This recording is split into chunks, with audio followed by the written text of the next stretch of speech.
Hulaan nyo na ang presidente, ang vice-presidente, kahit sinong cabinet member, kahit sinong nasa gobyerno, wag lang ang speaker, kundi kayo ipatatawag, gagamitin ng House of Representatives ang lahat ng kapangyarihan niya upang kayo ay dalhin doon, ipahiya, ibuli, takutin. Yun ang ng mensahe niyan. Ito yung sa maliwanag, maliwanag. Punahin nyo na ang presidente, ang vice president, ang mga secretary, lahat po punahin nyo na. Wag lang ang speaker. Kasi pag pinuna nyo ang speaker, kuyog kayo.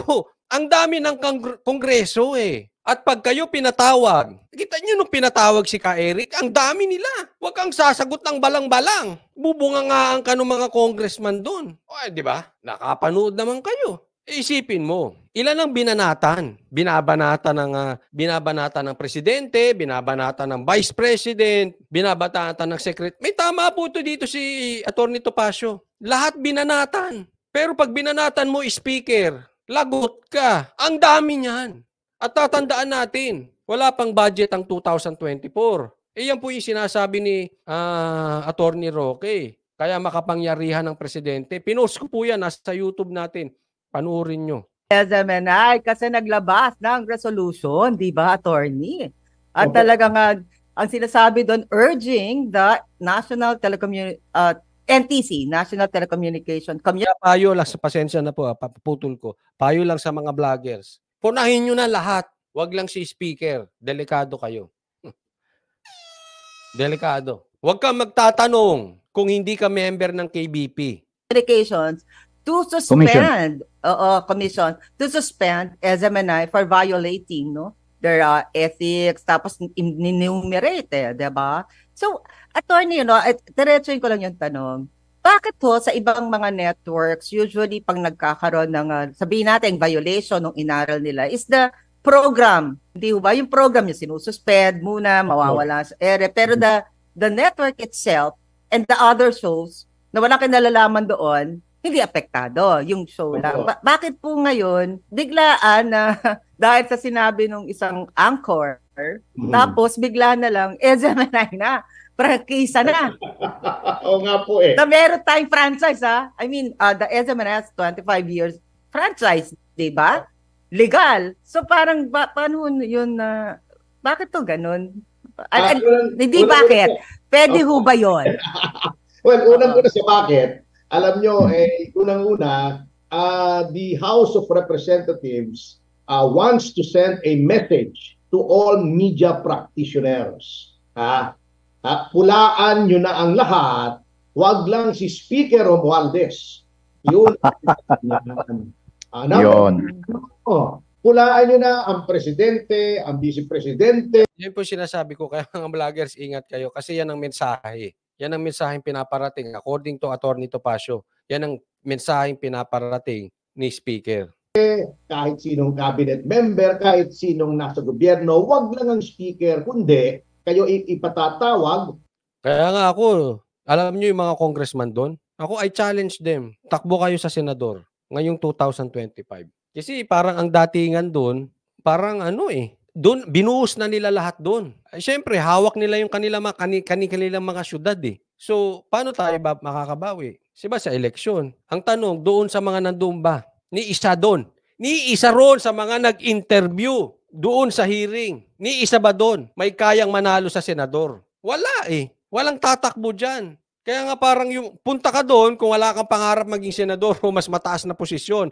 Kung gusto mo kongreso lang, total, hawak nyo yung syudad. Gagamitin ng House of Representatives ang lahat ng kapangyarihan niya upang kayo ay dalhin doon, ipahiya, ibuli, takutin. Yun ang ng mensahe niyan. Pangalawa po, while pwedeng mag-resolve or magpasa ng resolution ang House of Representatives, ang papatupad po ng prangkisa, once may franchise na yan, katulad ng SMNI, ay ang ehekutibo. Hindi naman po binding yan sa National Telecommunications Commission. Basta kayo may prangkisa, batas po kasi yung prangkisa, yan ay isang act of Congress, yung grant ng prangkisa. Yan ay batas na wala ka namang diskresyon na ang batas ay hindi ipatupad. ang NTC, National Telecommunications Commission, na nasa ilalim po ng executive branch, ay dapat pabayaan na mag-broadcast ang isang istasyon na may prangkisa. Ngayon, meron pong nagsasabi, inihahambing nila sa ABS-CBN. Hindi naman po tama yung analogy na yon. Sapagkat ang ABS-CBN po, nung dinidinig, kung i-renew ang prangkisa, ay expired na yung prangkisa. Yun. Okay? Kaya natatawa ako dito sa mga dilaw. Yun na lang. Sino bang mahilig makisawsaw dito sa nangyayari? Yung dilaw na kino-compare sa ABS-CBN. Iba yung sa ABS-CBN kasi napasuna yung yung kanilang prangkisa at for renewal. Hindi katulad sa SMNI, live. Buhay pa yung prangkisa tapos tatanggalan. Ito po ay may batas na nagbigay ng panibagong prangkisa sa SMNI. And until and unless yung batas na yon ay i-revoke ng subsequent legislation, yung prangkisang yan ay magpapatuloy. Ang tanging magagawa lamang... Oo, sabi, dilawan na makikisawsaw dyan, Coach Idol, sabi ni Court Agatot. Correct. Sawsaw dilaw yung mga... Sawsaw dilaw, kaway po sa mga nanonood sa inyo dito. Kung mayroong mga sawsaw dilaw dito, shout out sa inyo. Po ng executive, katulad po ng mga ibang programa na may kalaswaan, etc.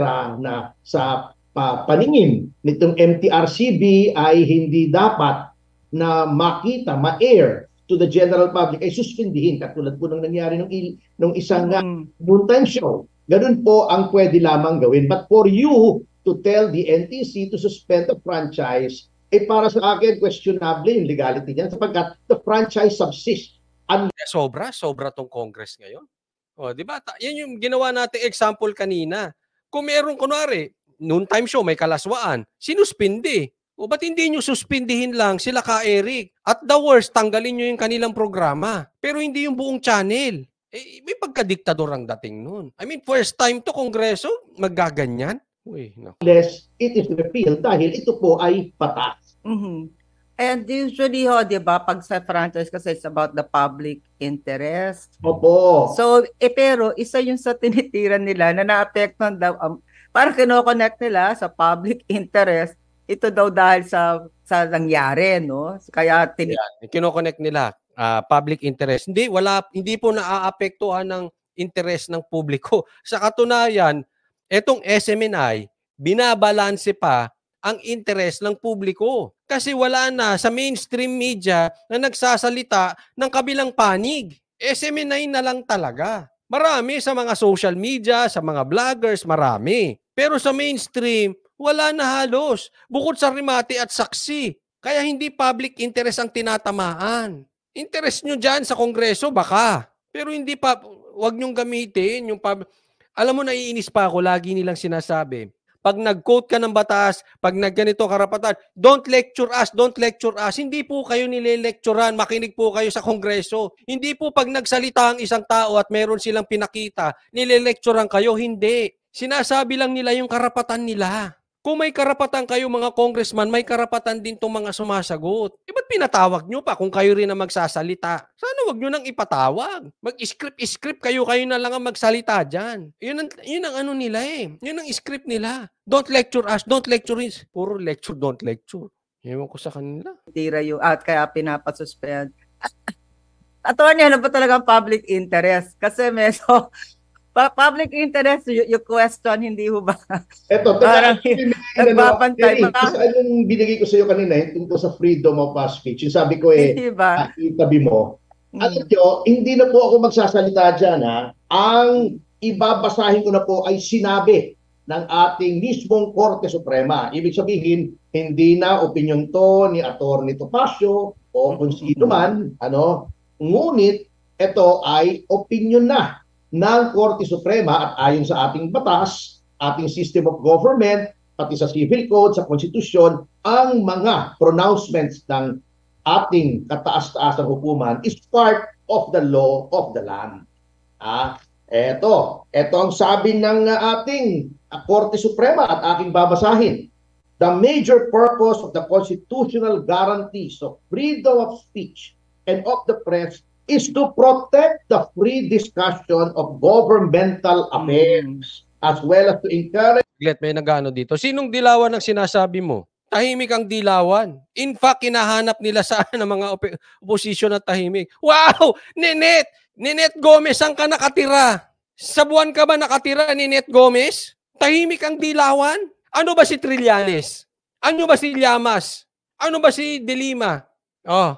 Saan ba nakatira ito si Ninette Gomez? Pakihanap nyo nga baka sa buwan ng address nito. Dilaw, tahimik. Sausaw nga ng sausaw ngayon eh. Sausaw dilaw nga eh. Georgina Triviana, maraming salamat po. Sabi niya, 100k subscribers ka na. Congrats. Thank you po. At dun sa mga hindi ko pa po subscriber ha, subscribe po kayo Coach Oli News PH dito sa YouTube at sa Facebook. Oh. I mean, gusto mo pangalanan pa natin lahat? Ano ka ba? Naib na Ninette Gomez? Saan ba ito na? Sa Mars yan nakatira. Sa Mars ata ito nakatira. Pambira. Tahimik daw dilaw. Ano ba pinapanood mo? Yung hiwalayan ng mga artista? Wala. Napunta ka sa politika, hindi mo alam.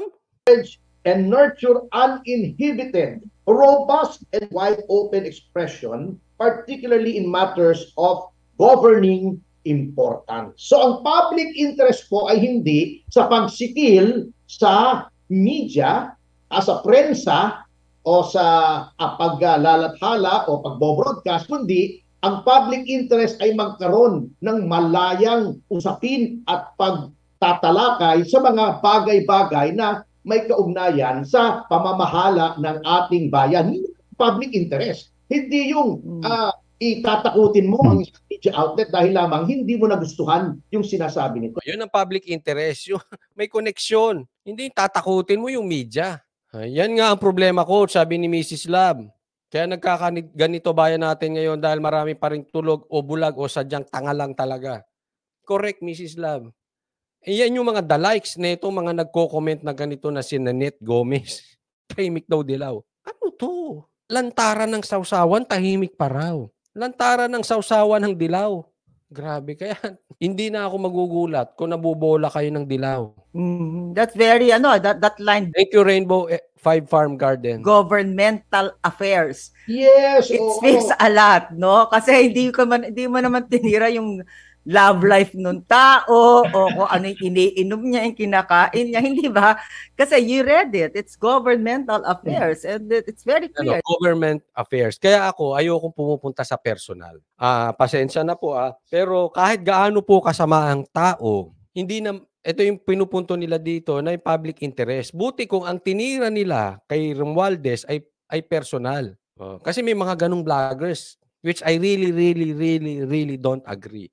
Personal na ang datingan. Hindi. Yung mali lang nila. Kaya katulad niyan, hindi naman personal ang tinira kay Romualdez. Actually, tanong nga lang eh. Pero ang tanong doon, patungkol doon sa may epekto sa publiko. Kung public interest, pati ako bibirahin natin, kung public personal, bibirahin ko yan si kay Eric. Mali yun. Sana yung mga ibang media o social media, wag pasukin yung personal interest. Medyo it's so low. It's a cheap shot. Kaya pundo tayo doon sa may epekto sa bilihin. Katulad nito, kinwestiyon ni Ka Eric yung tungkol sa travel expense. Yun, legit yun.